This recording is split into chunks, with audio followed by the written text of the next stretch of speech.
How does a man who survives the infection of New York City ward off the attacks of those infected when they discover he's uninfected? Hello, and welcome to our channel. Today's movie is an American sci-fi film called I Am Legend. Let's check it out. The movie opens with a brilliant scientist on TV talking about a medical breakthrough that has resulted in a cure for cancer. Her work includes working on the measles virus to be able to attack cancerous cells. From the conversation, she mentions the huge successes recorded by cancer patients that have been treated with this new treatment. The next scene reveals that it's been 3 years since this interview. It is the city of New York, and the entire city looks overrun. It's empty, no busy streets, grass and weeds can be seen growing on the streets as there is no one to tend to them. The picture is pretty much the depiction of a civilized forest. A red car speeds by. In it are Robert and his dog Sam. A group of deer runs across the street of New York City. So how did these deer get there? Robert gives the deer a hot pursuit and corners one of them. He brings out a gun to shoot it, and it's obvious that in this city, hunting is no longer done in the woods, but now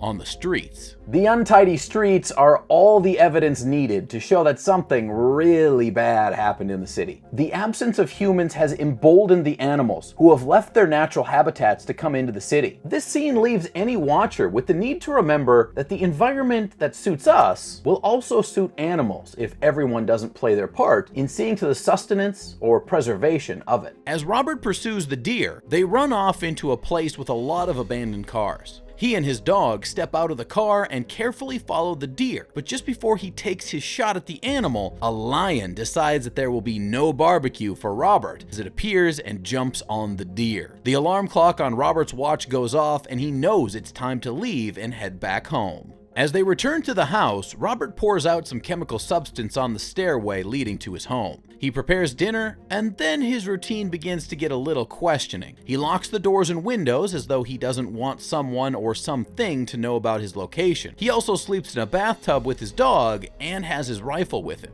As he closes his eyes, sounds of cries can be heard outside the house. In his sleep, there's a dream scene where he talks with his wife and his small child. This scene reveals that Robert is a military man with medical training. There's also an outbreak of a virus in the city, and he's staying behind to help curtail it, even as the city is evacuating the uninfected. As he wakes up the next morning, he goes through his routine for the day before going to the basement. Here, it's seen that he's been trying out vaccines on lab mice. However, they do not seem to be working as all the mice he sees are violent and aggressive. One mouse, however, catches his attention. The mouse is quiet and seems to be responding well to the vaccine he has tested on it. This is great news for him as he's convinced it might be time to try it out on humans. Later that day, he goes to an old video rental store and says hi to the mannequins there. Robert is aware of the possible effect of prolonged loneliness, and so he has devised a way of trying to maintain social interactions. One of the women,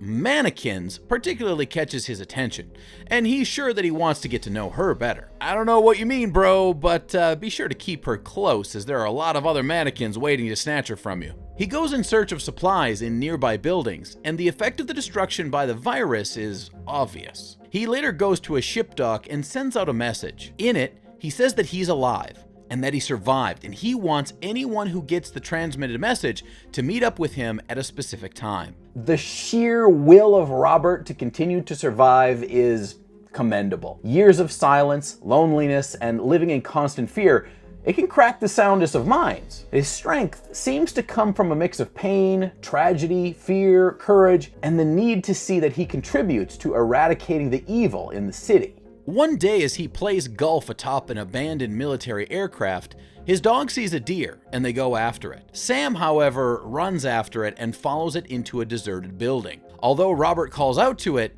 he doesn't listen to him. Years of eating processed food might have taken a toll on Sam, and he would do anything and go anywhere to have a bite of deer meat. Here, it's revealed that the virus infection did not just take people's lives, but turned a lot of them into violent creatures called dark seekers. Robert is aware of these destructive once-upon-a-time humans and walks around this dark building carefully so as not to disturb them. Robert is desperate and wants to leave this creepy building, especially after he sees a number of these dark seekers. However, he cannot abandon Sam, and he continues to look for him. Sam is seen hiding under a desk.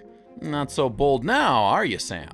A Darkseeker sees Robert and jumps at him, but he stops it midway with a bullet. The sound of the gun awakens the rest of them, and they pursue Robert and Sam.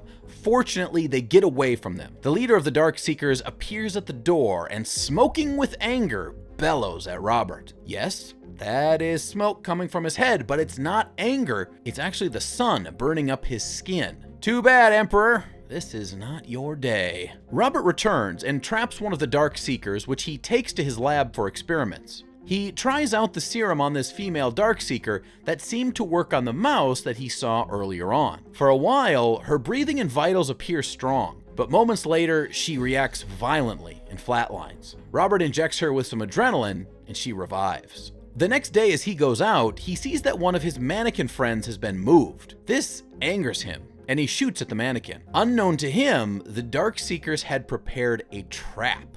It turns out these zombies are not so dumb after all. Robert's leg is caught by this trap and he dangles in midair. He's also knocked out and loses his consciousness. When he wakes up much later, he discovers to his shock that night is approaching. He knows what the Darkseekers have planned for him as soon as it is dark, and he quickly tries to free himself. After cutting himself loose, he falls to the ground, but his own knife stabs him in the leg. At this time, the Emperor of the Darkseeker waits for all the traces of light to go out before launching his attack. Darkness comes, and the leader sends out his dogs to attack Robert. Sam fights boldly but gets injured in the encounter. Robert also manages to shoot at the diseased dog trying to attack him. He turns to Sam and sees that he's been injured. Robert tries to help his companion, but it's already infected by the dogs. He also tries to bite Robert and is left with no option but to end his life and bury him. This scene is one of the most heartbreaking scenes in the movie. For a man struggling to remain sane, the demise of his trusted friend and companion is nothing but tragic. Years of friendship and companionship come to an end in just a moment. And with no hopes of justice from the society, how does Robert deal with his pain? Robert is overcome with grief, and his next line of action lacks any form of rationality. He plans on getting revenge on as many Darkseekers as possible. One day, he places a dummy outside by night. When the Darkseekers see it, they assume it's him and rush towards it. Robert, who is sitting in a truck, turns on the ignition and drives forward at them full speed, knocking off as many as possible. He runs over as many as he can as well. He seems to have no concern for his life and drives off towards the edge of a pier. The Darkseekers regroup and pursue his car. They get to him and begin to push the car with the intent to crash it. The leader of the pack, however, seems to have some personal grudge against Robert and wants to end his life by himself. As he approaches Robert, who is now stuck in his car and awaiting the worst, a bright light shines on them and they all run away from it. The rescuer, who is a woman, asks for the address of his house and he tells her before passing out. The next scene shows a flashback to the day that his family was evacuated from the city.